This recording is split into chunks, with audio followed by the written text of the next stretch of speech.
বৃদ্ধ ভাতা বা বিধবা ভাতায় যে সমস্ত উপভোক্তাদের নাম নথিভুক্ত রয়েছে, অর্থাৎ বৃদ্ধ ভাতা বা বিধবা ভাতায় যারা প্রতি মাসে মাসে রাজ্য সরকারের তরফ থেকে পেনশন হিসেবে 1,000 টাকা করে পেয়ে আসছে, তাদের জন্য অত্যন্ত সুখবর এবং গুরুত্বপূর্ণ একটা খবর এই ভিডিওতে আমরা দিতে চলেছি।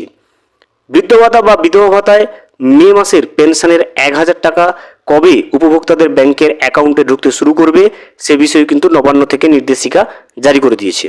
আজকের এই ভিডিওতে আমরা বিস্তারিতভাবে জেনে নেওয়ার চেষ্টা করব যে বৃদ্ধ ভাতা বা বিধবা ভাতায় পেনশনের মে মাসের পেনশনের 1,000 টাকা কবে উপভোক্তাদের ব্যাংকের অ্যাকাউন্টে ঢুকবে সে বিষয়ে নবান্ন থেকে যে নির্দেশিকা দিয়েছে সেই নির্দেশিকায় কি জানানো হয়েছে সে বিষয়টা কিন্তু আমরা আজকের এই ভিডিওতে বিস্তারিতভাবে জেনে নেওয়ার চেষ্টা করব।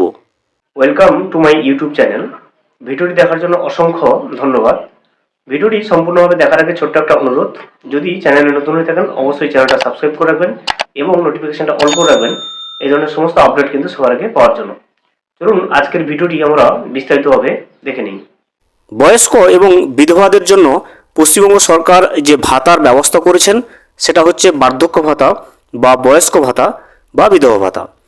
রাজ্যের ছাত্রছাত্রী থেকে শুরু করে গৃহবধূ, কৃষক ও বিধবা কিংবা তপশিলি জাতি, উপজাতি, গোত্রভুক্ত ব্যক্তি, আদিবাসী, এমনকি মেয়ের বিয়ের জন্য বিভিন্ন ভাতা কিংবা সরকারি সাহায্য বা সবার জন্য বিভিন্ন প্রকল্প কিন্তু চালু করেছে এই রাজ্য সরকার।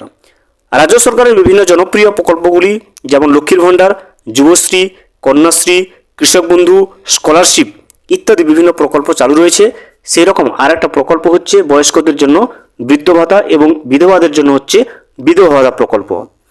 বিধবা ভাতা এবং বৃদ্ধ ভাতায় কত টাকা করে প্রতি মাসে মাসে পেনশন দেওয়া হয়? দেখুন, এই বার্ধক্য ভাতা প্রকল্পে যারা 60 বছর অথবা তার বেশি ঊর্ধ্বের বয়স্ক মানুষ রয়েছে তারা প্রতি মাসে পেনশন হিসেবে কিন্তু 1,000 টাকা করে পেয়ে থাকে রাজ্য সরকারের তরফ থেকে। এছাড়া দেখুন, রাজ্যের যে সমস্ত ব্যক্তির বয়স 60 বছর তারা বেশি এবং যারা বর্তমানে কোনো রকম কাজকর্মের সঙ্গে যুক্ত নেই, অর্থাৎ কাজকর্ম করার বা উপার্জন করার ক্ষমতা হারিয়ে ফেলেছে, ওই সমস্ত ব্যক্তিকে কিন্তু রাজ্য সরকারের তরফ থেকে 1,000 টাকা করে পেনশন দেওয়া হয়। এছাড়াও যারা দেখবেন বিধবা ভাতা পায় তারাও কিন্তু প্রতি মাসে মাসে রাজ্য সরকারের তরফ থেকে পেনশন হিসেবে 1,000 টাকা করে পেয়ে থাকে এই বিধবা ভাতা প্রকল্পের মাধ্যমে।